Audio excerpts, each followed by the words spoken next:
안녕하세요. 황심소 해설가 황심이 인사드립니다. 오늘은 여러분께 황상민 박사님의 상담을 함께 공부하는 사례분석 세미나를 보여드리려고 합니다. 평소 황심소를 통해 박사님께서 직접 내담자를 만나 상담하는 라이브 상담을 즐겨보신 분들은 많이 계실 거라 생각됩니다. 하지만 오늘 함께 할 사례분석 세미나는 그 명칭 때문에 조금 낯설게 들리거나 어렵지 않을까 생각되어 황심이가 미리 나서서 경영대학원에서 이루어지는 케이스 스터디를 예로 들어 사례분석 세미나가 무엇인지 설명을 살짝 해보려고 합니다. 우선 경영대학원에서의 케이스 스터디는 실제 기업의 사례를 가지고 경영의 성공, 실패를 살펴보고 경영 문제를 파악하고 혁신의 방법 등을 연구하는 것이랍니다. 이해가 되시죠? 이와 마찬가지로 황상민 박사님의 사례분석 세미나는 박사님께서 직접 상담한 내담자의 사례를 분석하고 진짜 상담이 무엇인지 공부하는 것이라고 생각하시면 됩니다. 사실 사례분석 세미나는 상담 전문가를 양성하는 위즈덤 센터에서 공부하기 위해 만들어진 강의랍니다. 그런데 왜 황심소에서 여러분께 공개를 하냐고요? 이 지점에서 해설사 황심이의 속사정도 하나 꺼내보려고 합니다. 사실 저 황심이는 꽤 오랜 시간 동안 마음의 문제를 경험하여 심리상담가도 만나보고 정신과 상담도 받아보고 우울증 약도 먹어보았습니다. 하지만 그때마다 이 황심이의 마음을 제대로 읽어주고 진짜 문제를 파악하여 마음을 이해하고 변화시킬 수 있는 도움은 받지 못한 채 현대인이라면 우울증 하나쯤은 가슴에 훈장처럼 달고 사는 것이 숙명이라고만 생각하였습니다. 이쯤 고백을 하고 보니 슬프기도 하고 화가 나기도 합니다만 지금 황심이는 당시 만났던 의사 선생님들과 상담사들을 단순히 비난하려고 이야기를 꺼낸 것은 아닙니다. 오히려 그분들 역시 자신들의 조언 혹은 상담이 진짜 상담이라고 착각하며 따뜻한 말, 위로가 되는 말이 최선이다, 정답이다 라고 생각했다는 것을 알게 되었다고 말하고 싶을 뿐입니다. 결국 황심이도 전문가라 불리는 의사도 심리상담가도 모두 마음이 무엇인지 진짜 상담이 무엇인지 몰랐기에 벌어진 일이라고 말할 수 있습니다. 이로써 무지가 우리가 가진 문제의 크기를 계속 키워왔다는 사실 이해가 되시나요? 그리하여 황심이는 박사님께 더 많은 사람들에게 진짜 상담이 무엇인지 알려줄 수 있게 사례분석 세미나를 공유해달라 부탁드렸습니다. 그리고 박사님께서는 기쁜 마음으로 공개를 해주셨고요. 다시 한번 정리해 말해보자면 현재 대부분의 많은 사람들은 정신과에서 이루어지는 상담이나 치료가 심리상담과 유사하거나 별로 다르지 않을 것이라 막연히 생각합니다. 과거의 황심이도 역시 그러하였고요.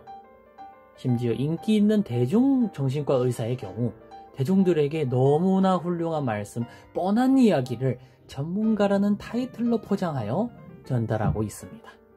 하지만 심리상담은 그런 좋고 뻔한 이야기를 마음의 아픔을 가진 내담자와 나누는 수다와 같은 활동이 아닙니다. 심리상담, 심리치료는 한 개인이 처한 상황과 문제를 파악하고 개인의 마음이 어떻게 형성되어 있으며 그 마음이 어떻게 변화하게 되는가를 생생하게 보여주는 마음의 진단, 마음의 파악, 마음의 변화 활동입니다.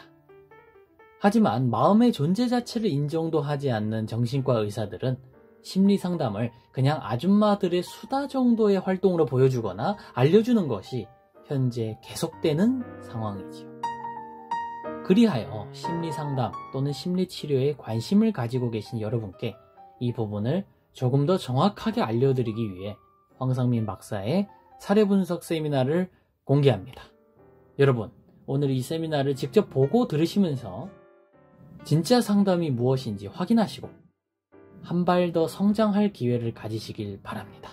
그리고 마지막으로 황심이 역시 여러분과 함께 성장하기 위해 계속 노력하겠다는 약속도 전합니다.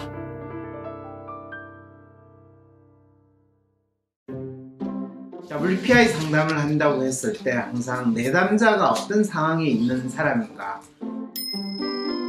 또는 이미 상담 사연에서 어떤 문제를 언급하고 또 내담자가 언급하는 문제가 진짜 문제인가,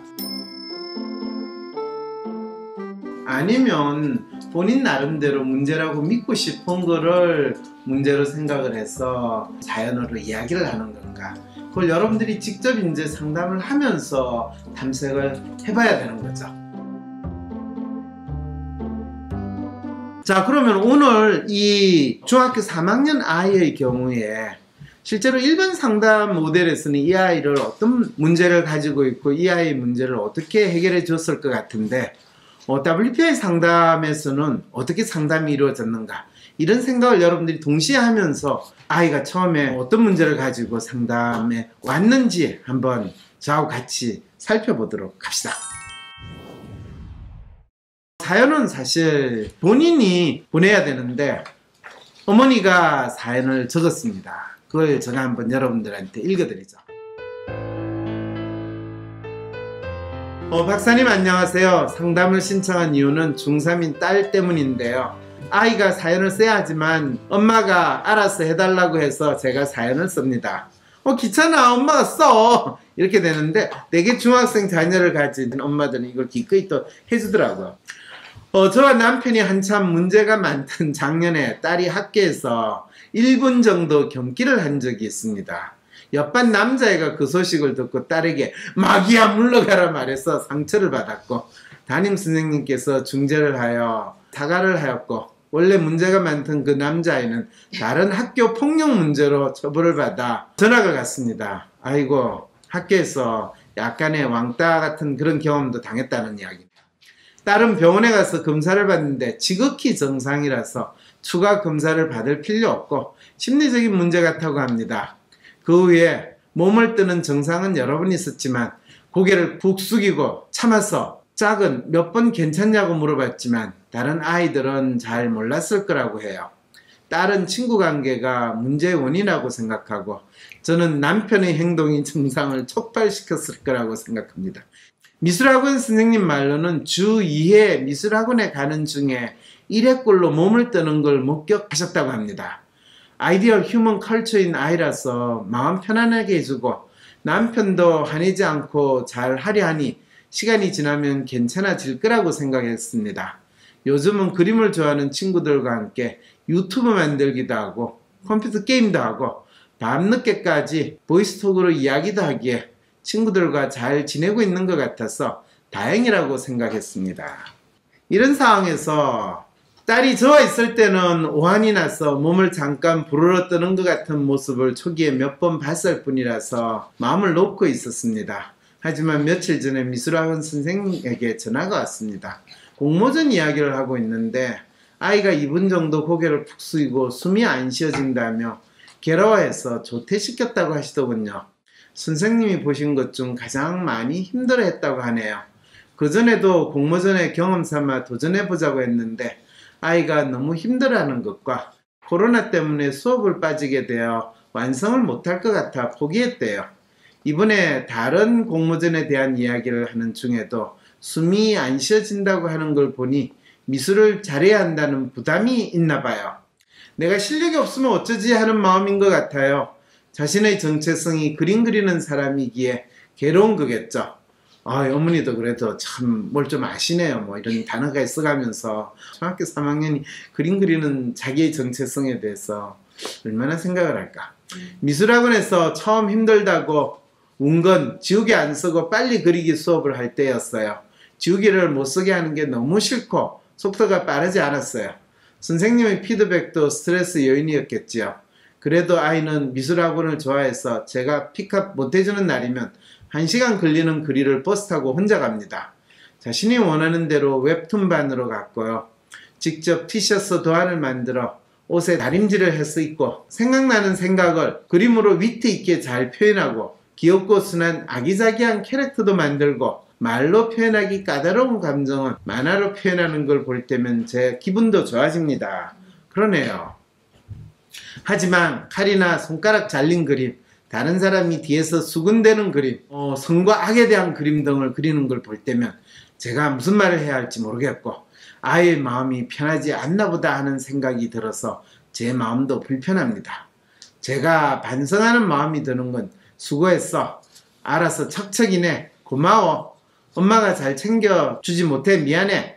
라는 말은 많이 했지만 미술학원 가는 걸 좋아하는 아이기에 그게 힘들 거라고 진지하게 생각 안 했어요. 제가 미술은 스스로 하는 거고 표현의 수단이고 학원에서는 기술을 배울 뿐이며 미대를 꼭 가야 하는 건 아니니 부담 가질 필요 없다고 말해도 와닿지 않나 봐요. 딸 스스로 왜 몸에 그런 반응이 나타나는지 모르겠대요.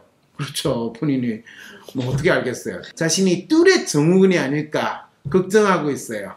또 인터넷에 뚜렛 증후군 쳐보고 뭐 이거 내 정세가 다 나타나는 것 같아요. 뭐 이런 소리 하는데 참 제 생각에는 그보다는 흔히 말하는 공황장애 증세에 가까워요. 엄마도 또 드라마 너무 많이 보셨어. 요즘에는 아빠와도 아무 문제가 없었습니다. 저와도 항상 웃고 농담하고 장난치며 잘 지내는데 정상에 대한 것이나 어떤 때 그러는지에 대한 이야기를 하기 싫어합니다. 모르겠다는 말만 해요. 엄마에게는 좋은 모습만 보이고 싶고 걱정할까봐 말하기 싫다고 하는데 사실은 어떻게 말해야 할지 자신도 잘 모르겠나. 진지한 얘기보다는 가벼운 이야기만 하는 엄마가 부족해서 믿음직하지 못하기 때문인가요? 또 엄마가 갑자기 또 자책 모드로 들어갔어. 자, 박사님께서 딸아이의 마음을 잘 읽어주시고 마음이 편해지도록 도와주세요. 또 제가 어떻게 해야 하는지도 알려주세요.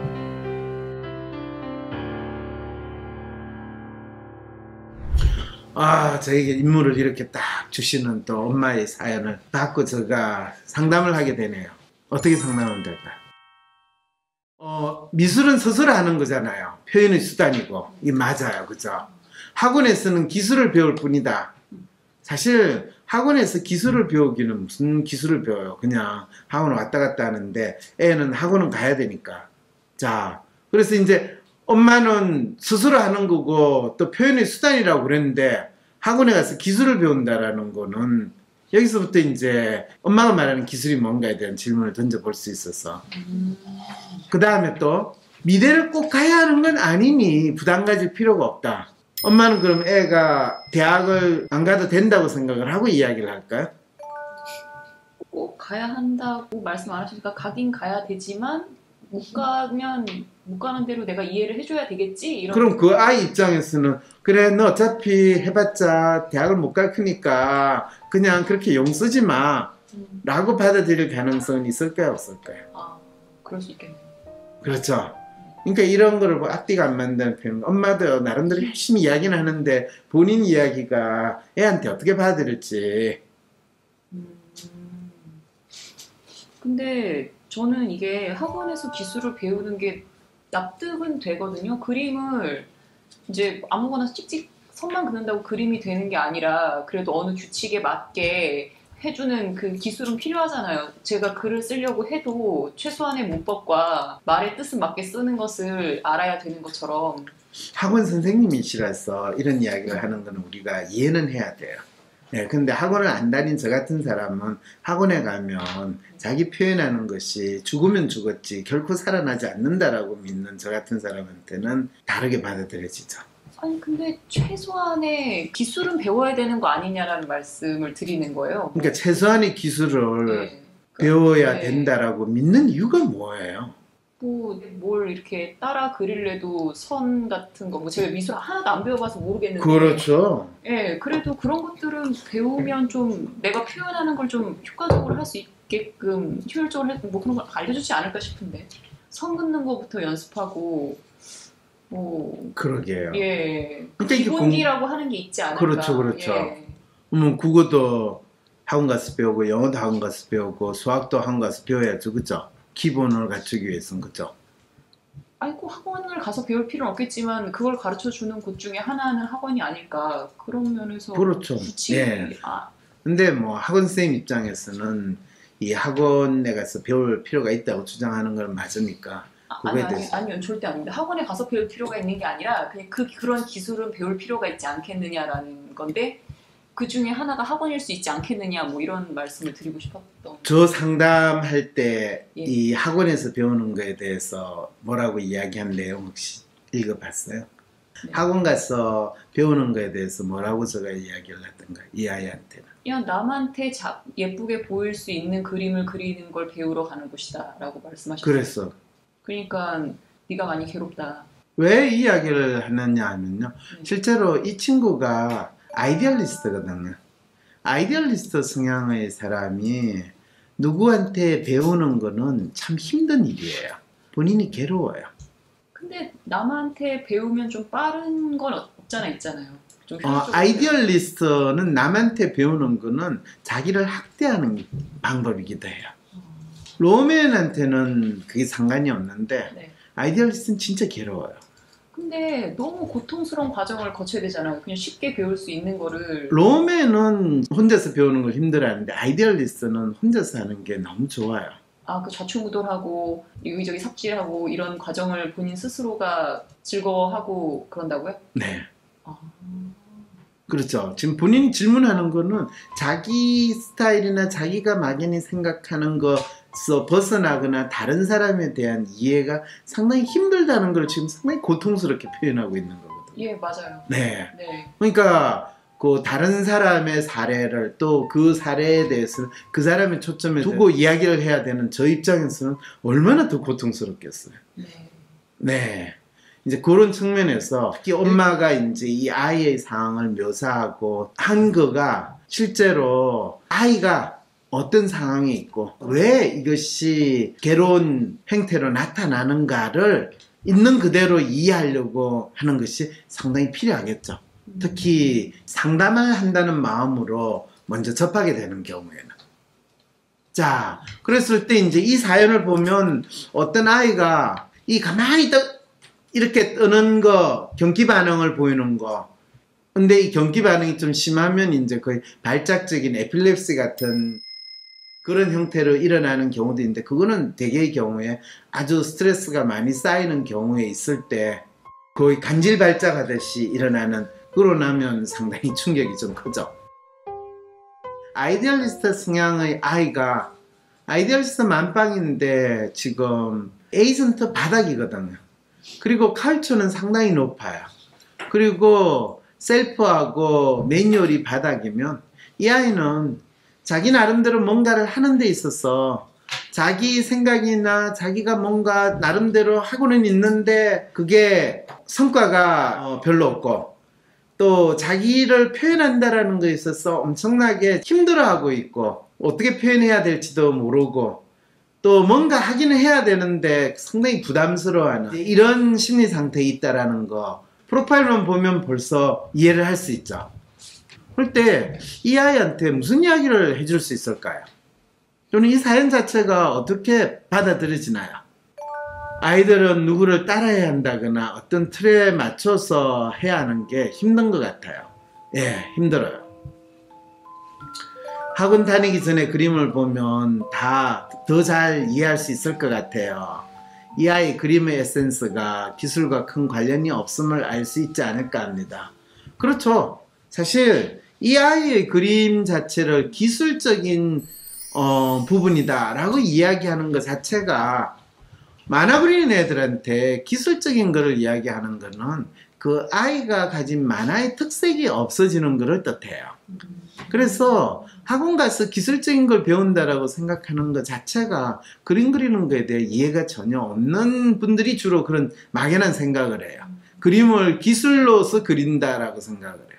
근데 중학교 1학년답게 상당히 귀여운 그림 그렸죠. 그리고 본인이 직접 만든 티셔츠 도안 같은 거 보면 기존에 애들이 좋아할 만한 그림 디자인 잘한 거잖아요. 그죠? 자, 그리고 이런 걸 그렸어요. 이런 거는 사실 상당히 나름대로 자기 스타일을 내보려고 시도를 한 거예요. 그래서 제가 상담하면서 너 그린 거 이거 언제 그렸니? 어떤 생각으로 그렸니? 그랬지 기술에 대해서는 안 물어봐요. 네가 선을 어떻게 그었니? 이 눈동자를 어떻게 했니? 그런 거는 전혀 중요하지 않아요. 네.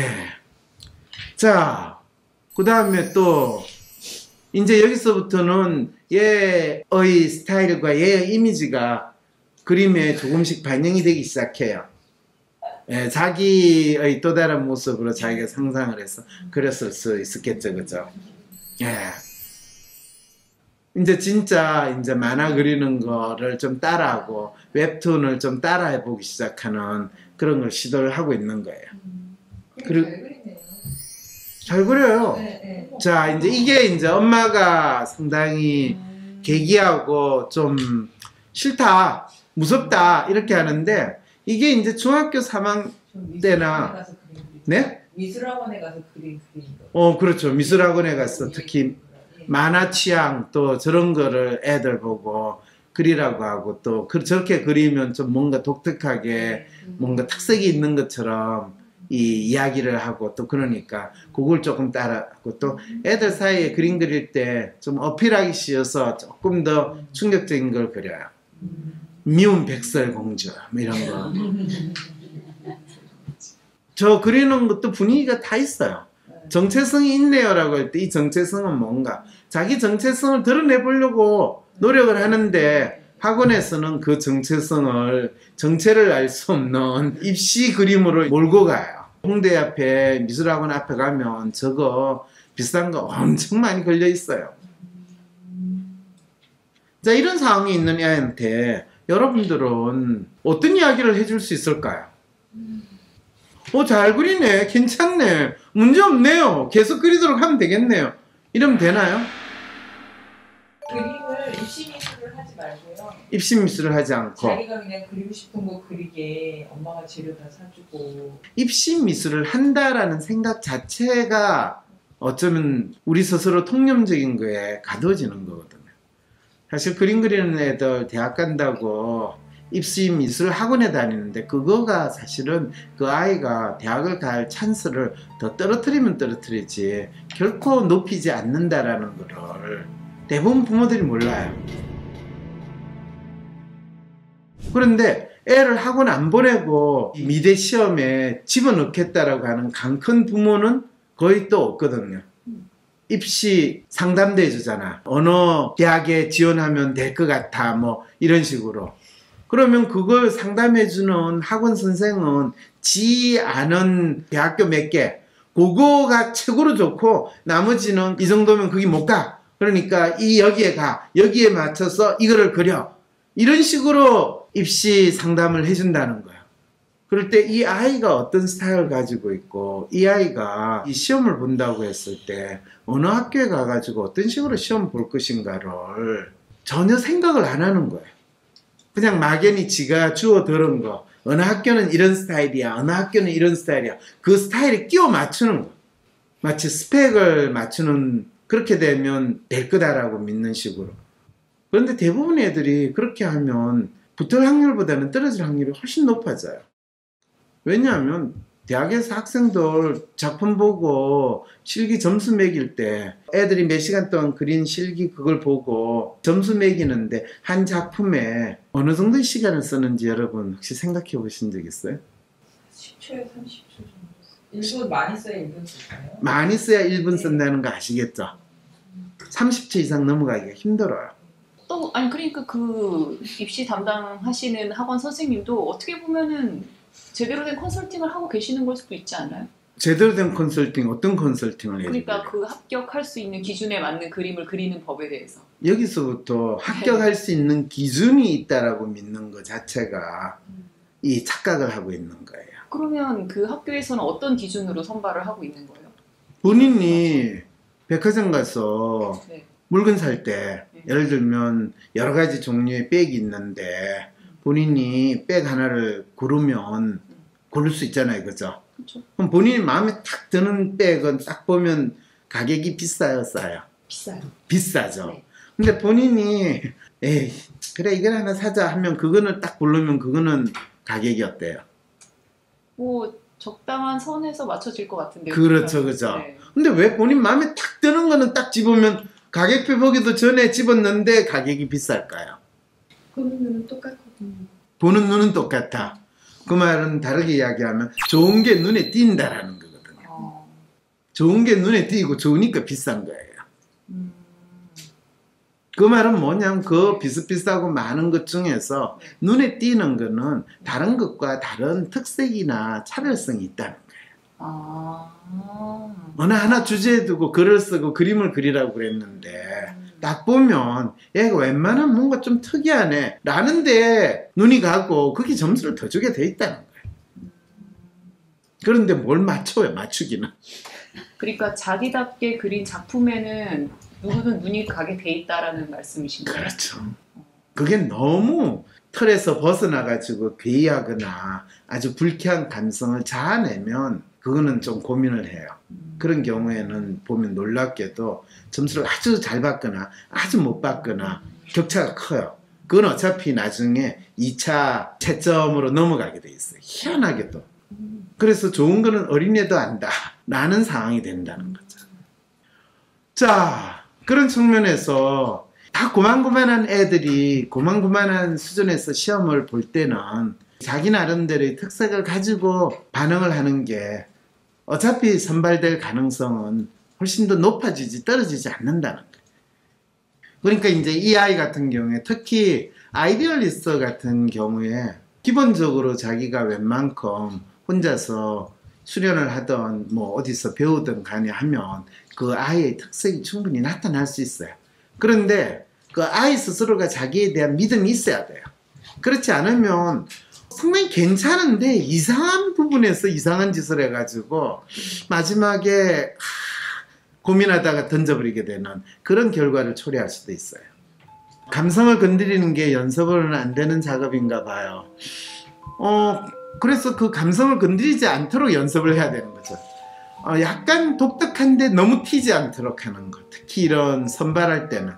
그것만 웬만큼 약간 길을 들인다라고 하죠. 그 정도만 되면 날것의 생생함과 약간 길이 들어있는 세련됨이 있으면 상당히 높게 평가를 받죠.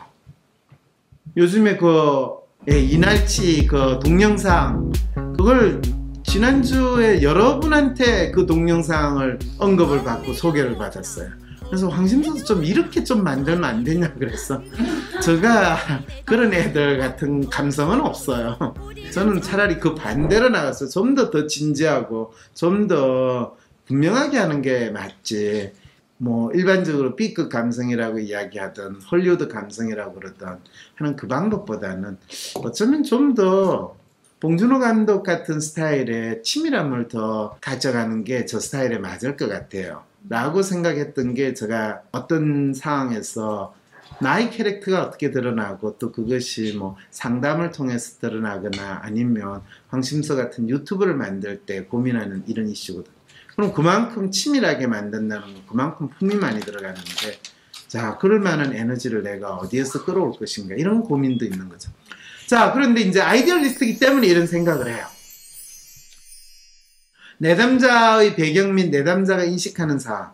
그래서 여러분들이 이 아이의 상황에 대해서 조금이라도 여러분 스스로가 이 아이의 마음을 읽어준다라는 측면에서 이 아이는 지금 어떤 상황에서 지금 이 아이가 가지고 있는 어려움이 어떤 거라고 생각하는지 여러분 나름대로 한번 이야기를 해보면 어떨까 싶어요. 자기 스스로 믿음이 있어야 한다라는 얘기를 하셨는데 이 믿음을 중3 아이가 어떻게 믿음을 갖게 될까요? 자기 어떤 상황에 있거나 아니면 어떤 지지를 받았을 때 자기가 내가 생각하는 것이 맞다라는 그런 믿음을 가지고 죽이 되든 밥이 되든 쭉 나가야 되는 거잖아요. 지금 그 질문 자체가 중3 아이가 자기 자신에 대한 믿음을 가진다는 게 어렵지 않나요? 라는 가정을 먼저 하고 질문을 던지는 것 같고요. 네. 그 다음에 중3 아이가 믿음을 가지면 그 믿음의 내용이 뭔가요? 라는 질문까지도 있는 거고요. 그 다음에 어떤 내용의 믿음을 가져야지 죽이 되든 밥이 되든 나아갈까요?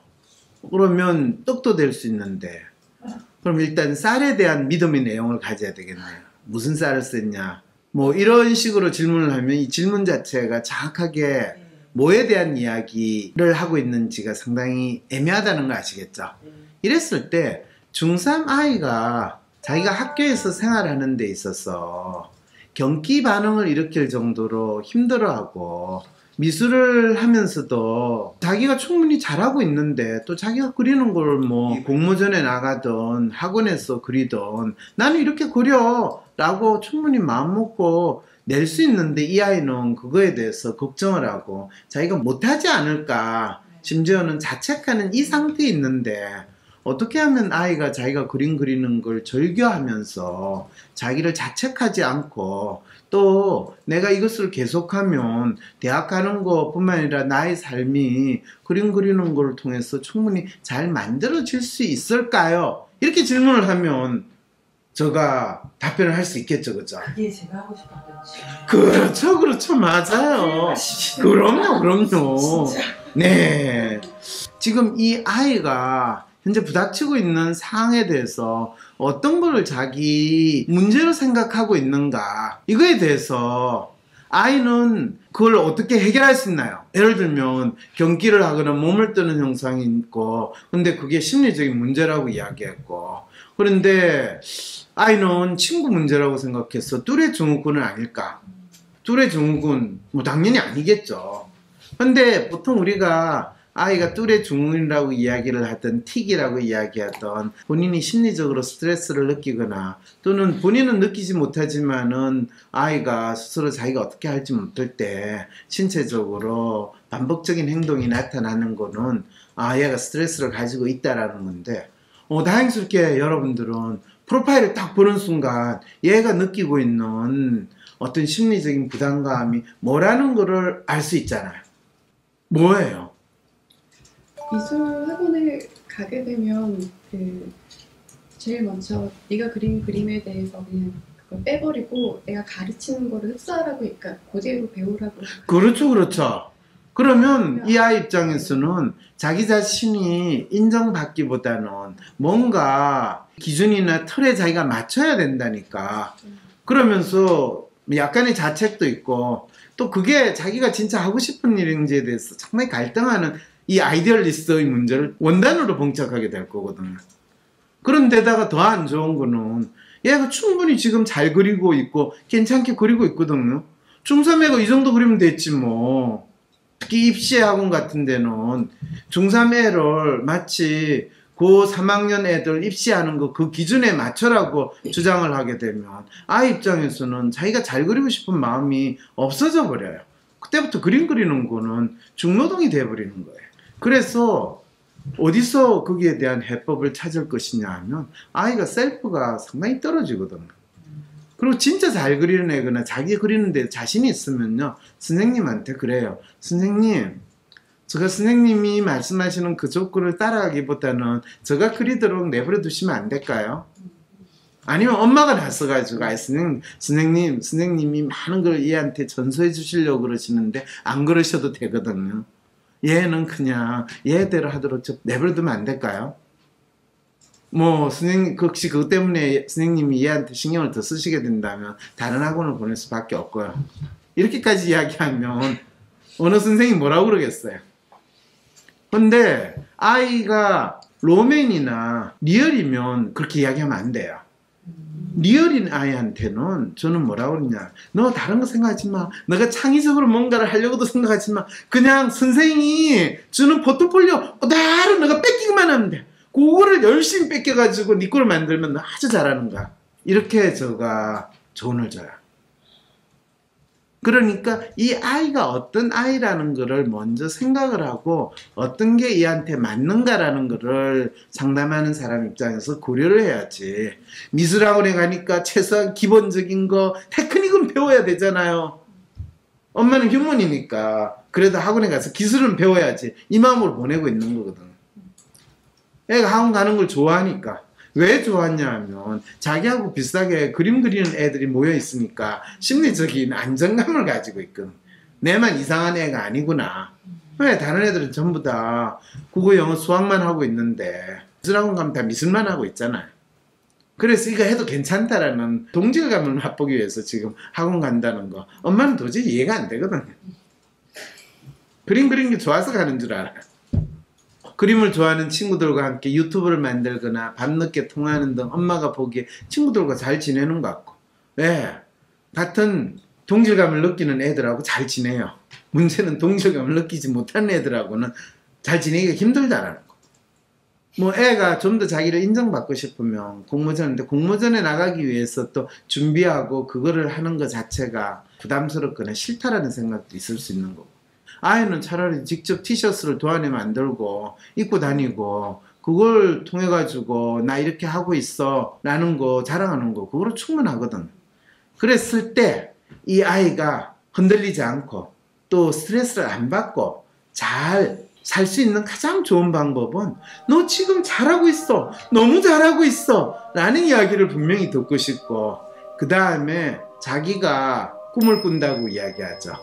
자기의 삶에 대해서 적어도 고등학생이 되고 대학교를 가고 대학교를 간 다음에 뭐를 하고 이거에 대해서 꿈을 꾸거나 그거에 대해서 얘한테 물어본 적이 있는가.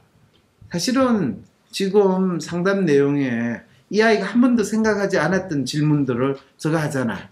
너 대학은 갈 생각은 하고 있니? 네. 중학교 3학년한테 너 대학 어디 갈래? 물어보면 뭐라고 이야기하겠어? 그림 그리니까 전 홍대를 갈래요. 전 서울대 미대를 갈래요. 그거라도 안 되면 국민대라도 갔으면 좋겠어요. 이런 이야기라도 하는 애 정도면 입시에 상당히 바삭한 애고, 중학교 3학년 애는 기껏 해봤자 예고 간다든지 예술고등학교를 갈 거냐 말 거냐 이 정도가 최대한 상상할 수 있는 거예요. 그렇다고 애 보고 넌 그것도 아직 생각 안 했냐 그렇게 이야기할 수는 없잖아요. 그죠? 그럴 때 그 아이가 상상할 수 있는 수준 넘어서는 그걸 물어보고 이야기를 했을 때 이 아이한테는 갑자기 신천지가 열리는 거예요. 너 만화를 그려서 나중에 만화가가 되고 싶어? 어느 스튜디오에서 일하는 만화? 디즈니? 아니면 지브리 스튜디오? 거기를 제가 갈 수 있어요? 당연히 갈 수 있지. 그쪽에서 널 모셔갈 거야. 그거를 꿈꾸고 10년 후에 가면 10년 후에 돼요. 그런데 그거는 못 가요. 안 돼요. 라고 하면 당연히 안 하죠. 주위에서 디즈니에서 일하다가 그만두고 한국에 와가지고 놀고 있는 애들도 있고, 구글에서 일하다가 한국에 와가지고 딴짓하는 애들도 있고, 상당히 다양한 나라에 살고 있는 이 상황에서 뭐 디즈니에서 일한다고 해서 뭐 디즈니가 되는 것도 아니고, 어차피 저임금 막노동에 시달리다가 더 나은 임금을 찾아서 움직이는 지구촌 사회에 사는데 어느 하나를 엄청나게 신봉하는 그런 상황은 아닌데, 옛날에는 그렇게 우리는 믿었잖아요. 이거 하기만 하면, 거기 들어가기만 하면 내 인생이 달라질 거라는 식으로 이야기했다. 그거 아니거든요. 너가 어떤 사람으로 살아가는데 그 하나의 과정으로서 경험하는 건 나쁘지 않아요. 디즈니를 경험하고 싶다고? 그래, 방학 때 엄마랑 손잡고 디즈니랜드 갔다 오면 되잖아. 그리고 이미 중학교 3학년에 티셔츠도 지가 도안을 해서 만들어서 입고 다닌다면 앞으로 10년 후에 전 세계에 많은 사람이 네가 디자인한 티셔츠를 자랑스럽게 입고 다니고 그게 저 신세계 백화점에 팔리고 있어. 하나에 10만원짜리 20만원짜리 티셔츠로. 그런 이야기 해줘도 돼요, 안 돼요? 네, 해줄 수 있는 거예요. 그게 아이 스스로가 자기가 그동안 상상하지 않았던 자기 자신에 대한 상상을 할 수 있게 되는 거거든. 이거 뭐 큰 돈도 안 드는데. 그리고 재밌는 게요, 실제로 애가 그걸 믿고 10년만 하면 어떤 애도 되거든요. 중학교 애들을 상담을 할 때는 한편으로는 상당히 답답해요. 말을 별로 안 하기 때문에. 말을 안 하는 이유는 아는 게 없어. 책을 읽은 게 있어. 유튜브 본 건 있지만 그것도 장난하는 거 봤지. 이게 진짜 중학교 애들하고 이야기하는, 뭐 고등학교 애들은 별로 짜다라 차이는 없지만. 그래서 진짜 지금 애들하고 참 이야기를 하는 게 진짜 힘든 게 바로 이런 부분이에요. 스스로 자기 인생에 대해서 그림을 그린다라는 거를 상상을 못하는 거. 일본이나 유럽의 미술학교는 좀 떨어지나요? 안 떨어져요. 좋아요. 그리고 그런 학교는요, 돈만 내고 학교 다니겠다 그러면 다 받아줘요.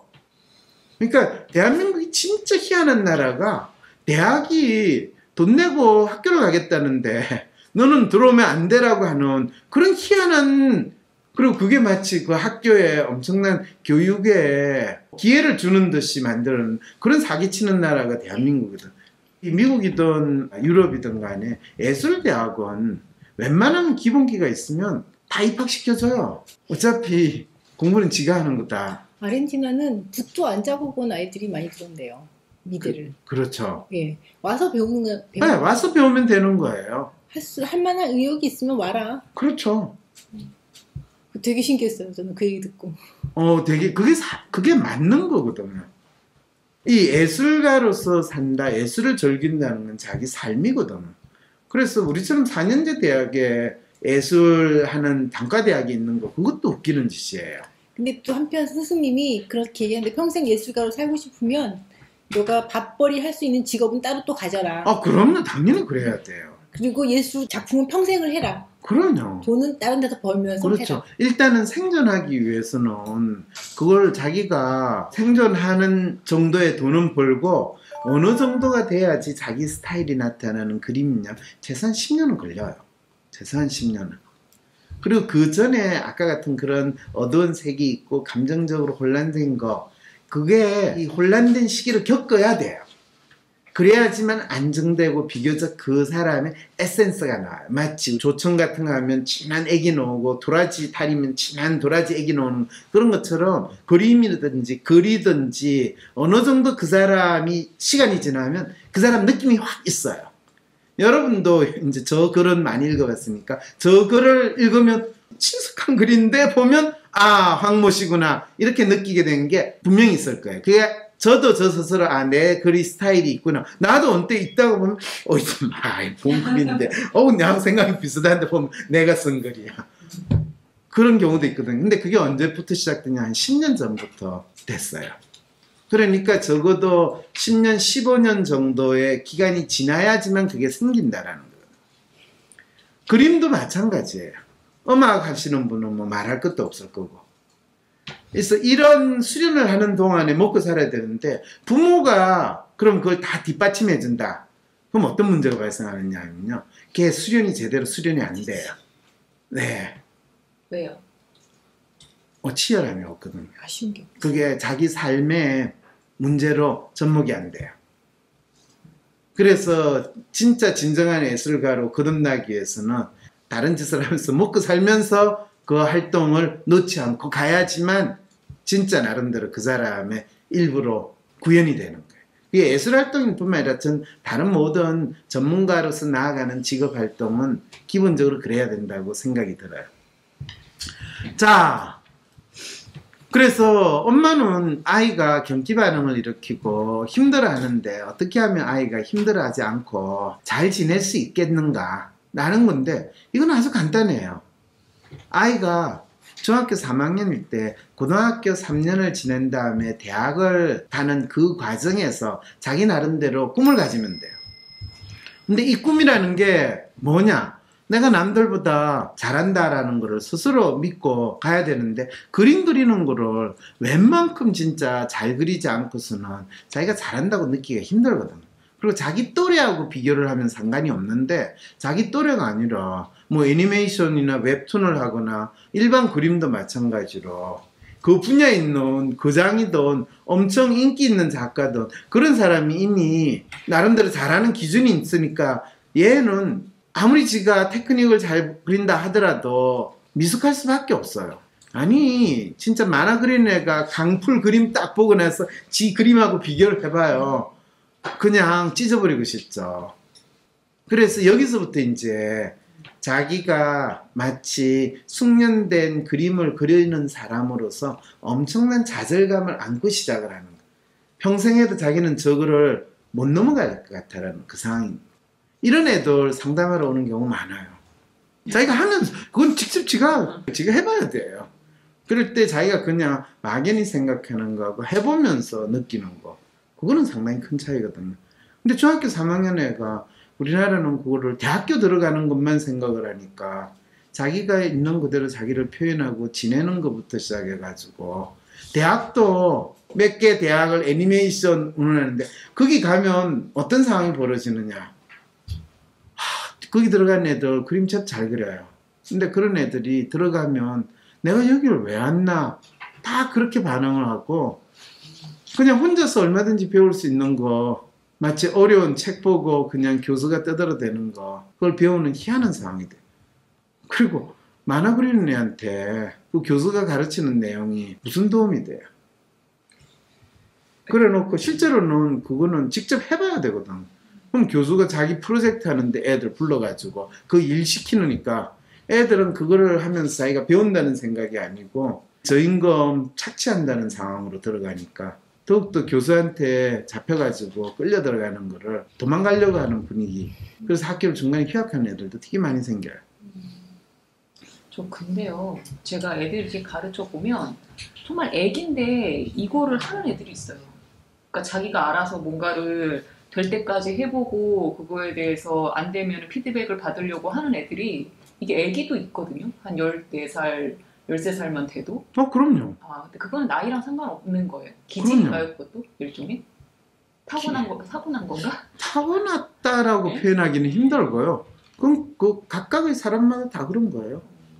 그러니까 그거를 어릴 때부터 본인이 처한 상황이 힘들고 스스로 그걸 하지 않으면 자기는 잘 살기 힘들겠다 생각하면 출제사자 그걸 찾는 애가 있고요. 또 주위에 기회가 좋아가지고 이것저것 경험하면서 알게 되는 경우도 있고요. 그래서 좋은 부모가 환경을 만들어준다는 게 그 아이가 찾을 필요가 없게 만드는 거는 나쁜 환경이 될 수 있다는 이유도 바로 그렇게 이야기해요. 때때로는 부모의 무관심, 아이의 처절함 이런 것들이 훨씬 그 아이가 나름대로 뭔가를 찾아나가게 할 수도 있다는 것을 생각해야 되는데 그게 어떤 성향이냐에 따라서 상당히 달라진다는 거예요. 근데 지금 이 아이가 처하고 있는 문제나 상황에 대해서 여러분들이 한번 조금 여러분 나름대로 인식을 할 수 있으면 참 좋은데 그 부분이 여러분들이 이야기를 참 하시는 걸 힘들어 하시는 것 같아요. 그러니까 제가 일방적으로 설명을 할 수밖에 없는데 내담자의 문제인식, 사실 중학교 3학년 애가 스스로 자기 문제를 인식한다는 걸 기대하기 힘들잖아요. 그죠? 사실 그 아이가 가장 듣기 싫은 소리가 자기가 조금 비만 상태에 있다는 거 그거 듣고 좋겠어요? 첫 대화 시작하자마자 다짜고짜 이야기를 꺼냈으니까 대부분 사람들 입장에서는 되게 싫겠죠. 그죠? 그리고 그 아이가 상담하는 상황이 아니었으면 상당히 열받는데 그래서 네가 원하는 게 뭐냐, 네가 지금 이 상황에 있는 이유가 뭐냐를 그냥 덤덤하게 이야기를 하는 거예요. 걔를 비난하는 것도 아니고 덤덤하게 이야기할 건 이야기해야 되는 거죠. 왜냐하면 대개 중학교 3학년 애가 과도하게 비만 상태에 있다는 건 자기 스스로 자기를 포기하듯이 내팽개치듯이 있는 상황이고 이럴 때 그림 그린다라는 것 자체는 다른 거를 통해 가지고 자기를 확인받을 수 없으니까 그냥 무작정 노동하는 느낌으로 그리는 거예요. 그럼에도 불구하고 뭔가 나름대로 능력이 있으니까 재주가 있으니까 이런 결과는 나오는데 그렇게 하더라도 주위에 있는 사람들한테 이 아이가 그런 능력이 있다는 거를 인정받을 수 있을 가능성이 없다는 거예요. 특히 학원 선생의 입장이나 학교 선생의 입장에서 그 아이의 장점이나 잘하는 부분이 뭐고 그 아이가 아직 부족한 게 뭔가에 대해서 그 아이를 중심으로 이야기를 해주기가 참 쉽지 않다는 거죠. 대부분의 학교 선생도 마찬가지고 학원 선생도 마찬가지고 주위에 있는 친구들은 더 심하겠죠. 그래서 뭐 인스타그램이나 이런 SNS에 이제 올려봐라 이렇게 말씀을 하셨더라고요. 그 상담을 그렇죠. 보니까. 근데 저는 또 걱정이 되는 게 아무리 유명한 작가도 자기 걸 올렸을 때 밑에 댓글이 험악하게 달리는 경우들이 많죠.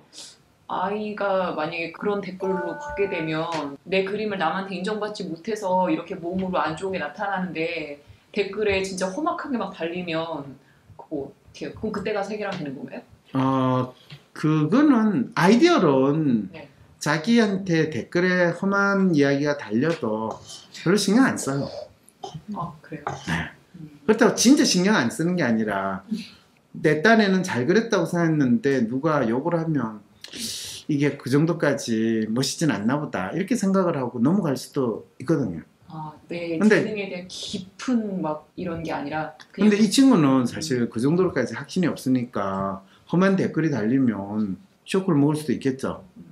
그런데 그럴 때마다 자기 나름대로 전 중3이에요 라고 이야기를 할 수도 있고 얼마든지 자기 나름대로 방어할 수 있는 거 해도 되는 거죠. 근데 되게 악성 댓글이 달릴 거라고 생각을 하지만 사람들이 그렇지 않아요. 보통 작품은 되게 좋은 댓글이 달리고. 그럼요.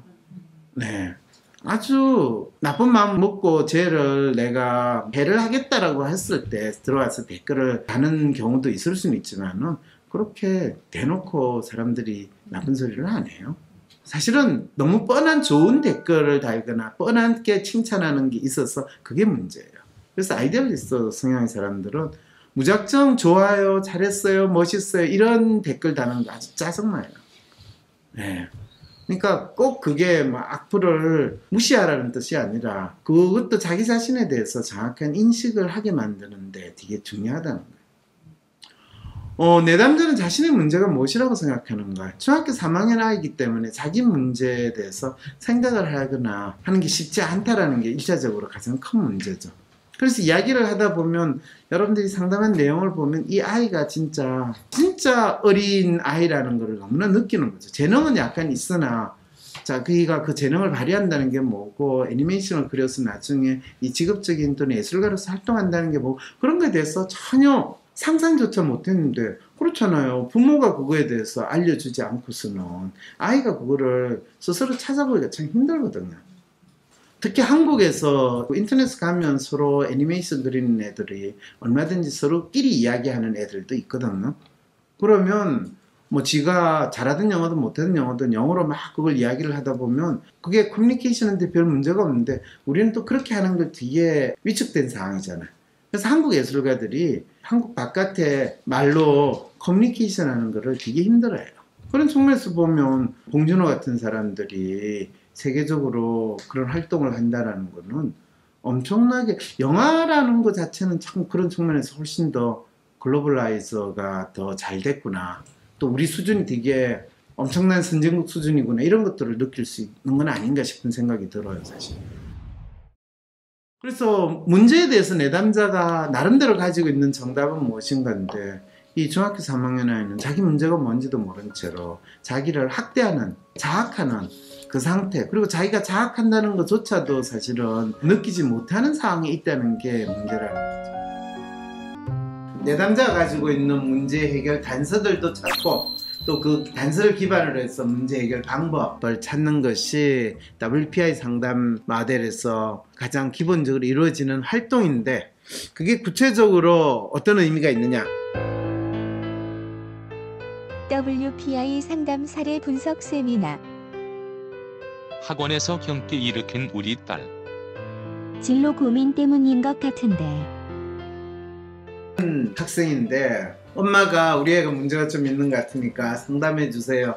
이제 이런 경우에 WPI 상담 모델이 일반 상담 모델과 어떻게 다른가?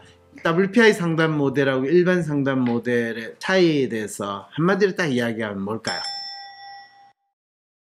일반 상담 모델은 기본적으로 지금 내담자가 비정상적이고 또 문제가 되는 행동을 가지고 있는데 그 비정상 상태를 정상 상태로 돌려놓기만 하면 상담이 이루어진 거로 생각을 해요. 상담이 성공했다.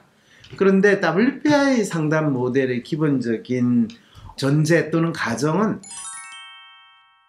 내담자가 자기 나름대로 문제를 호소하고 어려움을 이야기할 때 그걸 정상이냐 비정상이냐라는 기준으로 판단하는 게 아니라 내담자는 자기 자신에 대해서 또 자신이 처해 있는 상황에 대해서 어떤 믿음을 가지고 있는가, 보통 우리가 어떻게 생각하고 있는가, 어떻게 믿고 있는가, 이거를 먼저 확인을 해요.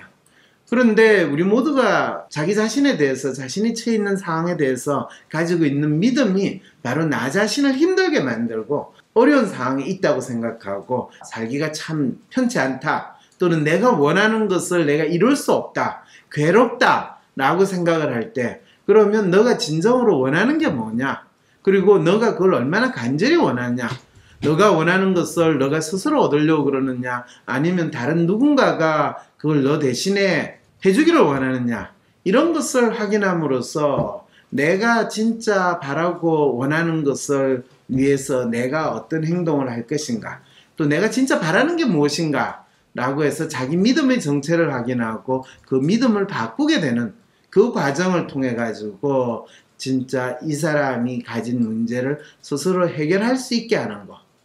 그리고 본인이 문제라고 생각했던 상황이나 문제 그 자체가 사실 진짜 문제가 아니라는 것을 알게 하는 거.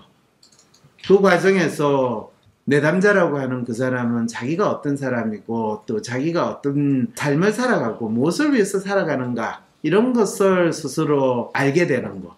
그걸 이제 자기 자신에 대한 믿음이라고 하죠. 이제 이런 변화가 일어날 때 그 사람은 자기 삶을 스스로 그려나가고 또 만들어 나갈 수 있다. 이것이 그 사람의 마음이 바뀌는 과정이다 라고 규정을 하고, 이것이 WPA 상담 과정에서 핵심적으로 일어나는 변화 활동이다. 너무 간단하죠? 이 차이가 이제 어디서 그럼 분명히 벌어지느냐 하면 일반 상담 모델은 정상과 비정상을 구분한다는 거죠. 그래서 대부분의 사람들이 평균이라고 생각하는 것은 정상이고, 그리고 모든 사람들은 각각의 개인이 자기 자신에 대한 인식과 관계없이 외부에서 평균이라고 이야기하고 정상이라고 하는 그 기준에 맞춰서 살아가는 것이 필요하다. 이게 사실은 상당히 근대적 사고거든요. 절대자 하나님이라든지 어떤 절대자를 기준으로 해서 인간은 그냥 그 절대자에 비유했을 때 미천한 존재고 부족한 존재고 죄를 지은 존재라고 생각해서 그냥 죽은 듯이 살아야 됐다면, 근대로 들어오면서 이제 개개인이 자기 자신의 존재에 대해서 생각을 해볼 수 있으면서, 그러면서 사회나 집단이라는 것을 생각을 하고 그 대표적인 게 이제 국가라는 조직 뭐 이런 것들이 만들어지면서 다른 사람들의 존재 또는 국가 또는 집단의 기준에 개인이 맞춰서 산다. 이게 보통 이제 사회라는 개념, society. 그리고 그 안에 이제 나름대로 사람들은 자기의 신분이라든지 또는 사회 질서에 맞춰서 살아야 된다라는 것이 근대 국가가 만들어지고 근대 사회가 만들어진 속에서 개인이 어떤 존재로서 살아야 될 것인가 라는 규범이었고, 이것이 근대라는 개념 속에서 상당히 잘 나타났어요. 그런데 이게 19세기, 20세기를 지나면서 21세기가 됐을 때 진짜 더 큰 문제는 어떤 외부의 기준이나 틀 속에 개개인이 자기 자신을 맞추는 게 아니라 개인이 자기 자신이 어떤 사람인가를 인식하고 개인이 자기 자신의 삶을 어떻게 스스로 만들어 나갈 수 있다라고 하는 것. 이것이 개인주의 등장 또는 개체성의 회복, 개개인이 각기 다른 자신의 인성에 대한 인식, 이런 이야기들로 이루어지는 게 21세기의 뚜렷한 특성이지 않을까 싶고, 그랬을 때 21세기 개인은 어떻게 살아가야 될 것인가 라고 한다면 그거는 자기 자신이 어떤 사람이라고 자기가 믿고 또 그 믿음을 스스로 만들어 나가는 과정이 개개인이 발달 성장하는 과정이지 않을까. 그리고 자신의 삶에서 스스로 어려움을 느끼고 문제를 느끼게 되는 거는 바로 개인이 자기 자신이 어떤 사람인가에 대한 믿음을 상실했거나 그런 믿음을 만들어내지 못했을 때 일어나는 일이다. 이걸 여러분들은 이제 WPA 상담 모델에서는 정체성이라는 이야기로 계속 듣게 되는 거죠. 다음 편에서 계속됩니다. 2021년을 성공의 해로 만들고 싶은 분들을 위해 준비했습니다.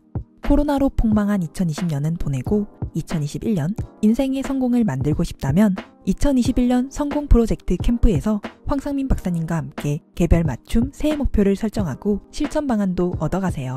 내년 새로운 도전이나 삶의 전환을 앞두신 분, 코로나로 인해 변화된 세상에서 진로가 고민이신 분, 새해가 걱정되고 계획을 세워도 작심삼일로 끝나시는 분, 그리고 이런 분들이라면 누구나 2월 6일 캠프에서 만나요. 이번 캠프에서는 황상민 박사님의 조언에 더해 참가한 모든 분들께 WPI 상담 코칭 전문가가 개별적으로 심도 깊게 WPI 프로파일을 해석해주고 황 박사님이 주신 솔루션에 대해 세부적인 코칭도 해드립니다. 심지어 엑스트라 옵션인 팔로우업 서비스를 추가 신청한 분들께는 캠프가 끝나고도 3, 4, 5월 매월 1회씩 총 3회 WPI 상담 코칭 전문가가 새해 계획과 실천에 대한 팔로우업 코칭도 해드립니다. 다가오는 2월 6일 2021년 성공 프로젝트 캠프에서 나에게 맞는 새해 목표를 설정하고 실천 방안도 받으셔서 성공적인 2021년을 만들어 보세요. 2021년은 당신의 성공이 시작되는 해가 될 것입니다.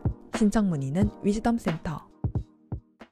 2월 20일, 당신도 심리상담가가 될 수 있습니다. 심리학을 전공하지 않아도, 상담대학원을 가지 않아도 전공, 학벌, 나이, 무관, 심리상담가의 길을 시작해보세요. WPI 상담코칭 전문가 과정에 참여하시면 황상민 박사님처럼 상담하실 수 있도록 박사님께 직접 WPI 상담 모델을 배우며 나의 고민뿐만 아니라 다른 사람의 고민까지 상담해주는 전문성과 WPI 프로파일을 해석하는 능력, 나와 다른 사람의 마음에 대한 이해, 고민 속에 숨겨진 문제를 찾는 통찰력까지 얻으실 수 있습니다. 꼭 상담가가 되지 않더라도 WPI 상담 코칭 전문가 과정에 참여하시면 나의 삶에서 발생한 문제를 스스로 해결하고 직장 내 대인관계나 업무에 어려움이 있을 때 남다른 성과를 내는 데 활용할 수 있습니다.